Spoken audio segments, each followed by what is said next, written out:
سلطان بے دہانی میں ڈرائیو کر رہا تھا جب اسے اچانک بیک سیٹ پر ایک بیگ پڑا نظر آیا۔ وہ گاڑی اپنے فلیٹ کے پارکنگ ایریا میں پارک کرتا وہ بیگ ہاتھ میں تھامے اپنے فلیٹ میں پہنچا۔ دیکھ کر ہی وہ پہچان گیا تھا کہ یہ بیگ اس باتوں کی پوٹلی کا ہے۔ وہ مسکراتے ہوئے اپنے روم میں داخل ہوا اور بیگ کو سائڈ ٹیبل پر رکھتا ہوا فریش ہونے چلا گیا۔ کچھ دیر ادھر ادھر کے کچھ کام سر انجام دینے کے بعد وہ بیڈ پر لیٹے بار بار اس بیگ کی طرف دیکھ رہا تھا۔ وہ دیکھنا چاہتا تھا کہ اس بیگ کے اندر کیا ہے، مگر کسی کی چیزوں کو بغیر اجازت کے چیک کرنا غلط ہے۔ سوچتے وہ کروٹ بدل گیا، مگر پھر اس سے رہا نہ گیا اور وہ بیگ بیڈ پر رکھے اسے کھولنے لگا۔ بیگ کے اندر کچھ ہی چیزیں تھیں۔ ایک چھوٹا سا پرس جس میں کریڈٹ کارڈ تھا اور کچھ پیسے، ایک مرر، کچھ ربر بینڈز اور ساتھ ہی ایک چھوٹی سی انگوٹھی جو کہ وہ ہر وقت عشاء کے ہاتھ میں شہادت کی انگلی میں موجود ہوتی تھی۔ وہ انگوٹھی کو ہاتھ میں پکڑے غور سے دیکھ رہا تھا۔ سلطان نے جس رات اس کی جان بچائی تھی تب بھی یہ انگوٹھی اس کے ہاتھ میں ہی تھی، اور اس دن کے بعد وہ ہمیشہ ہی اس کے ہاتھ میں ہی رہتی تھی۔ شاید یہ رنگ اس کے لیے امپورٹنٹ تھی۔ وہ بہت نفیس سی ایک سفید رنگ کے موتی سے مکمل ہوتی چھوٹی سی رنگ تھی جو کہ سلطان کے ہاتھ کی سب سے چھوٹی انگلی میں بھی فٹ نہیں آتی تھی۔ وہ اس کا بیگ اسی طرح واپس سمیٹ کر ایک سائڈ پر رکھ چکا تھا سوائے اس رنگ کے۔ سلطان اب اسے وہ رنگ واپس دینے کا ارادہ نہیں رکھتا تھا، سو وہ اسے اپنے پاس محفوظ کر گیا۔ عشاء پلیز پلیز مان جاؤ نا، دیکھو تم ساتھ چلو گی تو مجھے بہت اچھا لگے گا، پلیز مان جاؤ نا۔ مروہ عشاء کا بازو تھامے اسے منانے میں لگی ہوئی تھی۔ مروہ، تمہیں پتہ ہے نا کہ بس ایک ہی چھٹی ہوتی ہے اور مجھے ڈھیر سارے کام کرنے ہیں۔ یار، میں ایک ہفتے سے صفائی نہیں کی ہے اور بہت سے کام ہیں گھر میں، پلیز اس دفعہ رہنے دو، میں اگلی دفعہ ضرور تمہارے ساتھ چلوں گی۔ مجھے پتہ ہے ایک ہی چھٹی ہوتی ہے، اسی لیے تو کہہ رہی ہوں نا۔ ویسے بھی تمہیں پارلر ٹریٹمنٹ لینا چاہیے، کم سے کم ہفتے میں ایک دفعہ تو۔ یار، مجھے یہ پارلر والر نہیں پسند، میں کبھی نہیں گئی، تم تو اتنی پیاری ہو، تمہیں جانے کی ضرورت بھی نہیں، پر میرے ساتھ چلو نا پلیز۔ اچھا چلو، ایک شرط پر، عشاء نے آخر ہار مانتے ہوئے کہا۔ ہاں بولو، ہم نیکسٹ ویک چلیں؟ سنتے ہی مروہ نے برا سا منہ بنایا۔ اگر تم چاہتی ہو میں تمہارے ساتھ چلوں تو نیکسٹ ویک کا پکا چلوں گی، اور جو تم کہو گی وہی ٹریٹمنٹ کرواؤں گی۔ پکا؟ مروہ نے انگلی کی نوک عشاء کی طرف کیے پوچھا۔ ہاں بابا پکا۔ عشاء نے اس کی انگلی میں اپنی انگلی پھنساتے ہوئے ایک چھوٹا سا وعدہ کیا۔ ٹھیک ہے۔ مروہ خوش تو ہوئی، پر اس ہفتے نہ جانے کی وجہ سے عشاء کی طرف دیکھ کر برا سا منہ بناتی اپنے کام کی طرف متوجہ ہوئی۔ عشاء نہ میں گردن ہلاتی مسکرانے لگی۔ مروہ اب اس کی اچھی دوست ہو چکی تھی۔ آج موسم کافی خوشگوار تھا، ڈیوٹی کے ٹائم میں ابھی کافی وقت تھا، ابھی تو بہت ٹائم ہے اور مجھے کچھ چیزیں خریدنی ہیں، مگر میں اکیلے مارکیٹ جاؤں؟ مروہ سے کہوں گی تو وہ ضد کرے گی کہ پارلر چلو۔ ہاں، اب اکیلے ہی جانا پڑے گا، اور اب اکیلے ہی جانا پڑے گا۔ وہ اپنے آپ سے بڑبڑاتے ہوئے مارکیٹ جانے کے لیے تیار ہونے لگی۔ عشاء پہلے بازار جاتی تھی، مگر پہلے میں اور اب میں زمین آسمان کا فرق تھا۔ بیج کلر کی لانگ فراک میں اس کا خوبصورت رنگ اور بھی نکھر رہا تھا۔ بالوں کو ہمیشہ کی طرح پونی ٹیل میں قید کیے، وہ موبائل اور بیگ ہاتھ میں تھامے نکل پڑی۔ استقلال اسٹریٹ پر پیدل چلنے کا اپنا ہی مزہ ہے۔ وہ چلتے ہوئے لوگوں کی بھیڑ کو دیکھتے دل ہی دل میں سوچ رہی تھی۔ سوچتے ہی اسے وہ رات یاد آ گئی جب وہ سلطان کے ساتھ پیدل چل کر گھر آئی تھی۔ یاد کرتے عشا کے چہرے پر ایک مسکراہٹ دوڑی۔ تھوڑا خڑوس ہے لیکن ہے اچھا، سوچتی ہوئی وہ چلتی ایک چھوٹے سے مال کے اندر داخل ہو گئی۔ مال میں ضرورت کی ہر چیز موجود تھی، کھانے کی اشیاء سے لے کر پہننے کا سارا سامان بھی موجود تھا۔ عشا پہل تو تھوڑا کنفیوز ہوئی کہ کیا خریدے۔ اسے چیزیں خریدنے کا کوئی زیادہ ہنر تو نہیں تھا، پر پھر بھی اپنی ضرورت کی اشیاء خریدتے وقت اس کی نظر ایک بلیک کلر کی گھڑی پر پڑی۔ وہ گھڑی بہت خوبصورت تھی، جو اسے پہلی نظر میں ہی پسند آ گئی۔ بلیک کلر کی وہ گھڑی جس پر بلیک کلر کے ہی خوبصورت پرل ایک گول دائرے کی شکل میں جڑے ہوئے تھے۔ اسے دیکھتے ہی عشا کو وہ گھڑی اس خڑوس کے لیے پسند آ گئی۔ پتہ نہیں اسے پسند آئے گی بھی یا نہیں۔ وہ میرا اتنا خیال رکھتا ہے تو مجھے بھی اس کے لیے کچھ تو خریدنا ہی چاہیے۔ وہ گھڑی کے کناروں پر انگلی چلاتے ہوئے سوچ رہی تھی۔ کچھ ضرورت کا سامان اور وہ گھڑی خریدنے کے بعد وہ سیدھا گھر کی طرف چل دی۔ وہ دل ہی دل میں سوچ رہی تھی اور مسکرا رہی تھی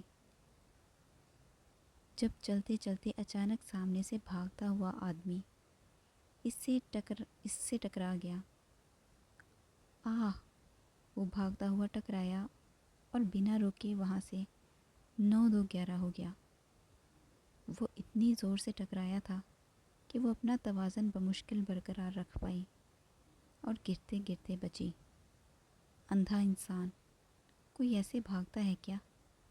وہ برا سا منہ بناتی ہوئی مڑ کر اس بھاگتے ہوئے آدمی کو دیکھتے بولی اور چلتی چلتی بھیڑ میں 2 قدم فاصلے پر بنے موڑ سے مڑنے لگی تو ایک مضبوط شخص اچانک اس کے سامنے نمودار ہوا۔ عشا کی سپیڈ زیادہ نہیں تھی، مگر وہ اچانک سامنے آ گیا تو وہ بریک لگانے سے پہلے ہی اس کے مضبوط سینے سے ٹکرا گئی۔ کیا مصیبت ہے!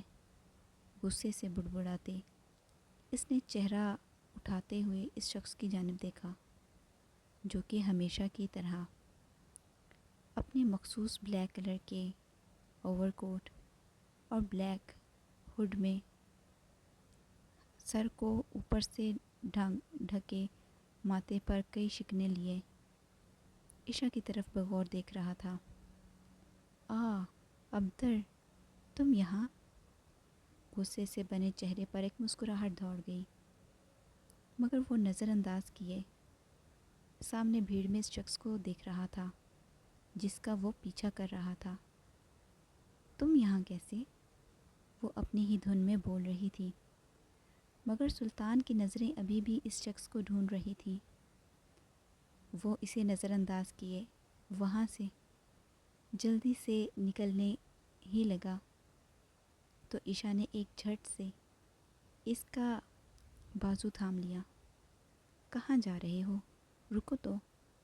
وہ اسے عجلت میں روک رہی تھی، مگر وہ نہیں جانتی تھی کہ اس نے سلطان کے غصے میں تیل ڈالنے کا کام کیا تھا۔ گھر جاؤ ابھی اور اسی وقت، سلطان نے ایک سرد لہجے میں جواب دیا۔ ابھی بات عشا کے منہ میں ہی تھی کہ سلطان وہاں سے ایک قدم اٹھاتا چل دیا۔ ایک منٹ رکو تو۔ وہ بھاگتی ہوئی اس کے سامنے جا رکی۔ سلطان تیز تیز نظریں ادھر ادھر دوڑا رہا تھا۔ میں نے کہا نا گھر جاؤ۔ اب کی بار سلطان نے تھوڑے غصے میں جواب دیا۔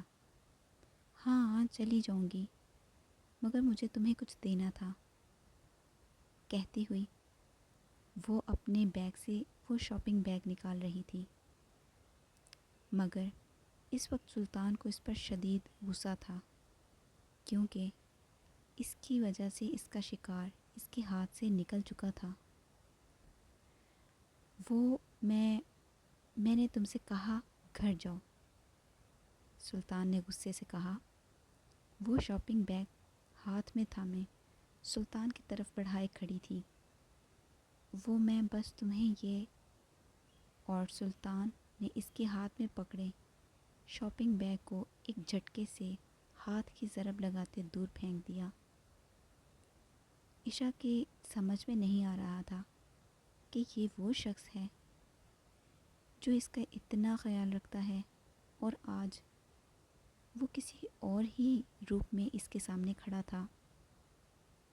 وہ بے یقینی سے پریشان چہرہ سلطان کی طرف دیکھ رہی تھی۔ آئی سیڈ لیو، سلطان نے دھاڑتے ہوئے کہا۔ اس کی اتنی اونچی اور غصے سے بھری ہوئی آواز سن کر وہ 2 قدم پیچھے کو ہوئی۔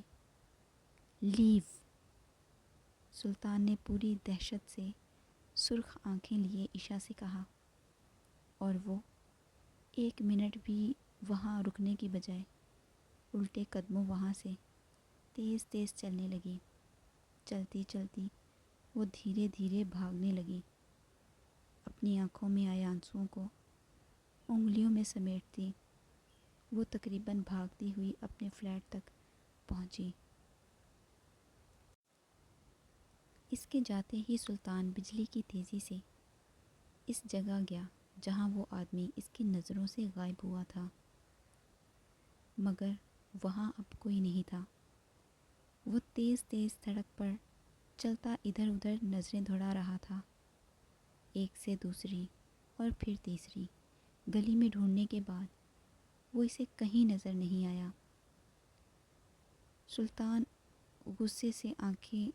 کی غصے سے آنکھیں سرخ ہو رہی تھیں۔ آج پہلی دفعہ ایسا ہوا تھا کہ سلطان کا شکار اس کے ہاتھ سے نکل گیا تھا۔ وہ اپنے غصے کو بمشکل دبائے ہوئے تھا۔ عشا کی وجہ سے آج وہ شخص اس کے ہاتھ سے نکل چکا تھا۔ سلطان نے اپنے لیفٹ سائڈ پر بنی دیوار پر پوری شدت سے مکہ جڑ دیا۔ ایک کے بعد ایک وہ اپنا غصہ اتارتا اپنے دونوں ہاتھ زخمی کر چکا تھا۔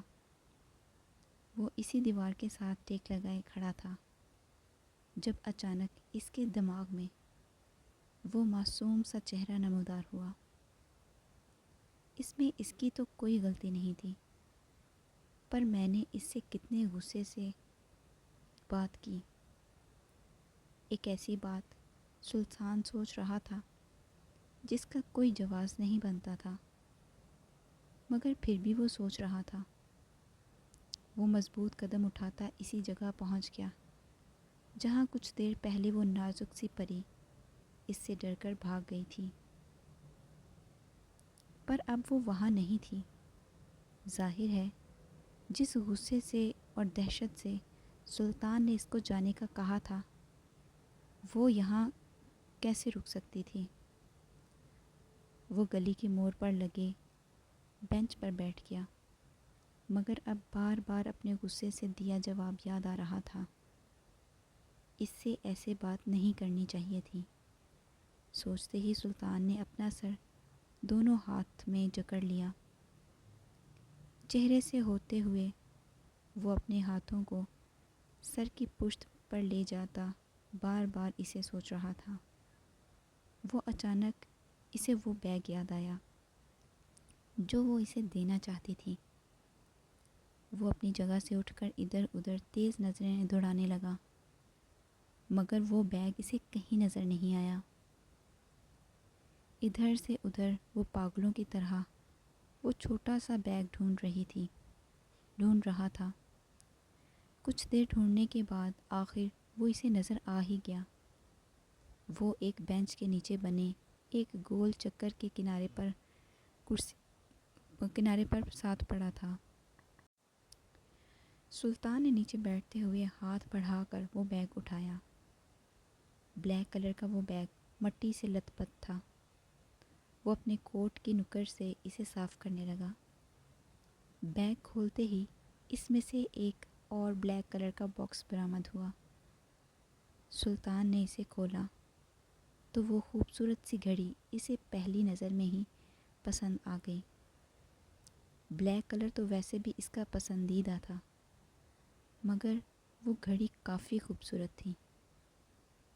اسے ہاتھ میں پکڑے سلطان کے چہرے پر مسکراہٹ نمایاں ہوئی۔ اچھی چوائس ہے، وہ دل ہی دل میں سوچتا مسکرا دیا۔ وہ کتنے پیار سے لائی تھی، سوچتے ہی اسے اپنا رد عمل یاد آیا تو سلطان کو زندگی میں پہلی بار تھوڑی سی شرمندگی ہوئی تھی۔ وہ بیڈ پر بیٹھے اپنا سر گھٹنوں میں دیے رو رہی تھی۔ اسے سلطان کے ایسے رویے کی نہ تو عادت تھی اور نہ ہی توقع۔ وہ کتنے غصے سے بولا تھا، میں نے ایسا تو کچھ نہیں کیا تھا جو اسے غصہ آئے، میں تو بس… وہ چھوٹی چھوٹی ہچکیوں میں خود سے ہی باتیں کر رہی تھی۔ سلطان کے اس رد عمل سے وہ بہت ہرٹ ہوئی تھی۔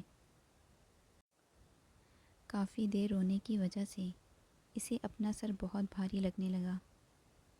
وہ چلتی ہوئی کچن میں آئی، مگر اب وہ کھانے کے لیے کچھ نہیں بنا سکتی تھی کیونکہ اسے مال پہنچنا تھا اور ٹائم بہت کم رہ گیا تھا۔ وہ دھیرے دھیرے ہاتھ چلاتی اپنے مخصوص یونیفارم میں بیگ ہاتھ تھامے بوجھل قدموں کے ساتھ چلتی ہوئی ٹرام تک پہنچی۔ اپنا سر ونڈو سے لگائے وہ بہت بوجھل محسوس کر رہی تھی۔ وہ تو اسے اپنا دوست سمجھتی تھی۔ وہ سمجھتی تھی کہ وہ ابدر کو جان گئی ہے، مگر وہ نہیں جانتی تھی کہ یہ شخص پل میں تولا اور پل میں ماشا ہو جاتا ہے۔ اسے سمجھنا کسی کے بس میں نہیں تھا۔ وہ چلتی ہوئی مال میں داخل ہوئی۔ عشاء، کیا ہوا ہے تمہیں؟ تمہاری طبیعت ٹھیک نہیں لگ رہی۔ اسے دیکھتے ہی مروہ نے سوال داغ دیا، پر وہ بس ہاں میں سر ہلائے ہلکا سا مسکرا دی۔ یار، اگر تمہاری طبیعت ٹھیک نہیں ہے تو آج لیو لے لیتی۔ نہیں، میں بالکل ٹھیک ہوں، بس ذرا سا سر درد ہے اور کچھ نہیں۔ وہ بات کو ٹال گئی، مگر اس کی روئی ہوئی آنکھیں مروہ سے چھپ نہ سکیں۔ وہ معمول کے مطابق اپنا کام کر رہی تھی، مگر سلطان کا وہ روڈ رویہ بار بار اس کے ذہن میں نمودار ہو رہا تھا۔ وہ آج بہت اداس تھی۔